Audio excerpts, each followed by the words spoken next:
Hi, I'm Professor Walton, your professor for English 304 film genres, which I'm teaching this semester as 70s cinema. And because I can't be in class on the very first day of class, I'm going to do what I normally would do in a little video recording for you here, or rather a screen capture video so that I can show you the syllabus.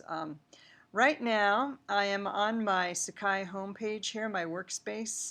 This is what it looks like before I've clicked into our course here. Here I've got the 70s Cinema course up among my most used Sakai sites. I'm going to click on it now, and hopefully it will go right into the 70s Cinema course for Fall 13, Scenes from the 70s, as I call it. You may have already had access to this. You might have received an email from me if you were on the roster when I sent it out. So I'm just going to talk to you about the syllabus today. This is what the course page will look like. It's in student view right now, so this is probably what it looks like for you, the home page for our course. And you notice we have various tools over here to the left. I'm just going to show you the syllabus for today, and a little later I'm going to put up another video about assignments when I put your first assignment up. So this course, Scenes from the 70s, is a course in film genres from the 1970s in the United States. And it's both a film course and a kind of social history course. So we're going to be looking at film in the context of the politics and the social history of the 1970s in the United States. And we're going to look at some of the salient historical events of the decade, defined in contradictory ways as both a bridge. The decade was seen as both a bridge between the revolutionary 60s and the reactionary 80s. And we'll also consider how mainstream cinematic texts don't just represent the realities from which they emerge, but indeed symptomatize them. They're sort of symptoms of these realities, or they transform them, or they recreate them. Movies do a lot of things, and so we're going to talk about what these movies are like in relation to the history of the period of the 1970s in the US.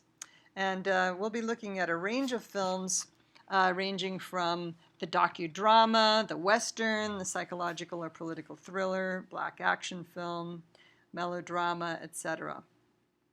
There's only one textbook for this course. It is American Cinema of the 1970s, Themes and Variations. There are copies of that in the bookstore. Feel free to get it online from Amazon if you like. I don't care, just so long as you get it by your first assignment. There are also additional readings almost every week, which are going to be available on Sakai. And I'm going to show you how to access those readings.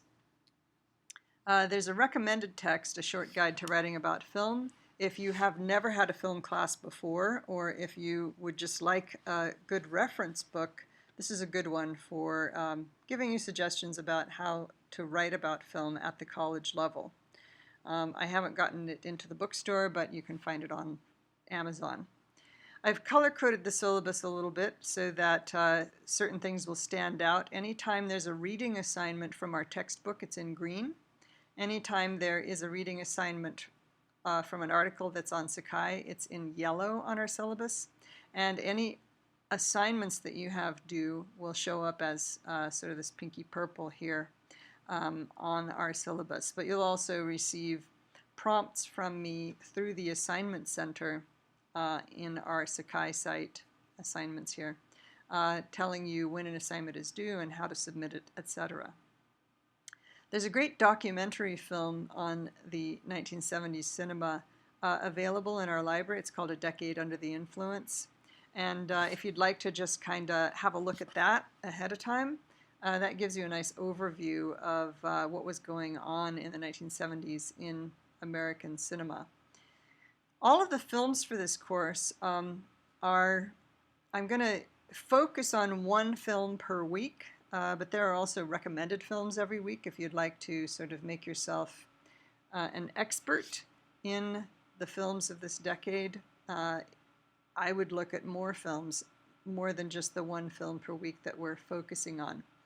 The one film per week that is going to be our main film each week, I am going to be screening every Monday afternoon from 3:30 to 5:30. You are required to attend these screenings. All of these films are available or on reserve in the library media room as well, should you decide to work on one in particular for a paper, or if you want to review it for an exam, you can see it there. Of course, you can also get them through, most of them through Netflix, either streaming or as DVDs. I don't recommend that you just watch them through free torrent downloads because you don't always know what you're getting and the quality might not be that great. But in any case, all of our required films are going to be screened on Monday afternoons from 3:30 to 5:30 in CBLS 10, which is a great screening room. And our class will be held on Mondays and Wednesdays, of course, from 2 to 3:15 in Chafee 273. I've also set up a YouTube playlist on a whole bunch of playlists on a YouTube account, and each week I've given you links to some of these YouTube videos. Not every week, but some weeks. And if you click on those links in our syllabus here, it should take you to the relevant YouTube video. These are videos with news clips or documentaries or trailers, commercials, and various other media samplings of the major events and trends of the 70s. It's pretty heavy on clips at the beginning of the semester because I want to clue you into what was going on with the Vietnam War through the media, and also the Watergate events. Those are the two sort of big defining historical events of the early 70s. And then there are other things that were happening throughout the mid and later 70s as well. IMDb, if you don't already know, is the Internet Movie Database. It is the Internet's website for looking up basic information pertaining to a given film. It'll give you the title of the film, the year, the director, actors, producers, release date, etc. And it's a good resource to go to when you want to make sure you have all your data correct on a film for any papers you may be working on this semester. My lectures. My lectures are going to be different from what I'm doing today. Of course, today I'm just giving you information about the syllabus. But normally, my lectures are not just informational lectures. They're designed to offer models of critical film interpretation, models, so that you'll learn how to practice critical interpretation of films yourself. This course is really not a movie appreciation course. It really is a course in how to practice college-level film interpretation. And so therefore, in the lectures and discussion in our classroom settings on Mondays and Wednesdays, you must take extensive notes, either by hand or with your computer or iPad. I don't care how you do it, but you've got to take extensive notes. And not just for the purpose of regurgitating these notes when you're writing exams or essays, but for the purpose of giving you a memory device to remember what went on in class, because believe me, you'll forget it afterwards if you don't keep a record of it. Write down all the references I make to films, texts, historical events. Write down the questions I pose, the provisional answers I give. Most of my questions are open-ended. I may give possible answers, but I really expect you to explore these questions and look for your own answers. Write down, above all, ideas that I offer you for research topics as they occur in our discussion, or for creative ways of thinking about cinema. You're going to use these notes to think about how you may develop your own skills of observation, synthesis, interpretation, and critical analysis. And if you miss something that I say, put your hand up and ask for clarification so that you can write it down. And each class period, I'm going to choose 2 people at random to submit your typed class notes to the whole class using this Sakai system. And you'll be graded on the accuracy, the comprehensiveness, and the clarity of your notes. So you really do have to learn how to be a good note taker in class. You're going to write down both what I say and what your classmates say as well. Here are the course requirements. These class notes that I'm asking you to submit, plus some study questions that I'm going to be giving everyone periodically throughout the semester, that'll come to a total of 15% of your final grade. You're going to have a short writing assignment fairly early in the semester. That'll be 15%. And revisions may be submitted for this writing assignment if you don't do so well the first time around. You can revise it and resubmit for a better grade with my feedback. Midterm exam, 20%. And a long writing assignment due nearer to the end of the semester, 25%, and a final exam, 25%. You see that 50% of the grade is happening near the end of the semester in these larger assignments. That's because by then, hopefully, you will have developed a cumulative knowledge and skills base that you'll be able to perform in your longer writing assignment and in your final exam. So that's why I'm putting more, 50% of the weight on these last two assignments. The study questions and class notes. As I said, periodically I'm going to ask you to submit answers to study questions that I'm going to send to you using our assignments function based on either reading or screening. You should also bring a printout of your answers to class for discussion, even though you will have already submitted them to me online, because they can form a basis for talking in class, actually. As I said, you need to take extensive and thorough notes, and each class period I'm going to call on somebody at random, 2 people at random, to post their notes on Sakai, and you will be graded on those posted notes. They actually serve 2 functions. Those notes that you post are going to help out anyone who, because of illness, could not attend class that day, and they want to know what happened. So your note keeping is going to be useful for them as well to look at through the Sakai system. But it's also just to show me that you know how to take notes and you've caught what went on in our classroom. But of course, all of these notes, your own and other people's notes, are going to be useful to you as you review what happened earlier in the semester and start thinking about your final paper.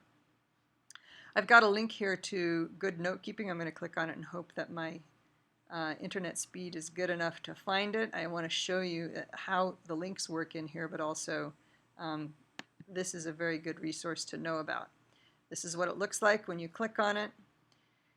I'm showing you here, giving you suggestions on how to take good class notes, but I also give you 2 examples of notes from last year taken by students, 2 different students in a class that I taught. This is the not so good example of notes taken in this class, and we were talking about a theoretical text by Michel Foucault on the history of sexuality.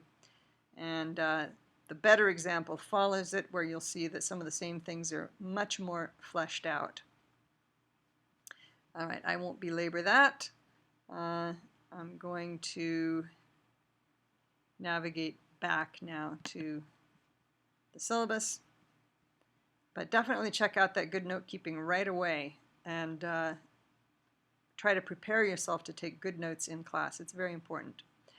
The short writing assignment, I'll be giving you suggested topics, but it's basically going to be a close reading of a film, one of the films we will have watched by then, focusing on 1 or 2 scenes in the film, and you'll be graded on how attentive you are to detail and your demonstration of the skills of interpreting a moving image, etc. The midterm will be identification questions based on film clips that I'm going to be showing in class. Long writing assignment, basically a term paper of 10 to 12 pages, and a final exam, again, identification questions and possibly short essay questions as well. I'm not exactly sure. We have actually a 3-hour time period in which to do this final exam. There are a couple of good websites available to look at for films from the 70s. AMC sponsors this film site, 70s Films, and there's a great website called Film Studies for Free, which is an academic website full of scholarly essays on all aspects of film studies. This is a film site that any serious film studies student should know about if you're a major in film studies or in English with a film emphasis, you definitely want to check out this Film Studies for Free blog because it contains whole articles that are very interesting. Academic honesty. There's a quiz at the end of this syllabus that I might administer in class, or I might just send it to you via the assignments feature. Basically, it just is a way of you telling me you understand about plagiarism and that you're not going to be doing any for this course. Attendance policy. My policy is that more than 2 unexcused absences will have a negative effect on your final grade. An excused absence is one where you bring me a note or you somehow account for why you are absent and, illness, someone's death, etc. Something very serious is the only way you can excuse your absence from class. If you just miss a bunch of classes and you don't let me know what's going on, I'm going to assume that you're indifferent to your final grade and that you don't really care about it, and I'll follow up accordingly.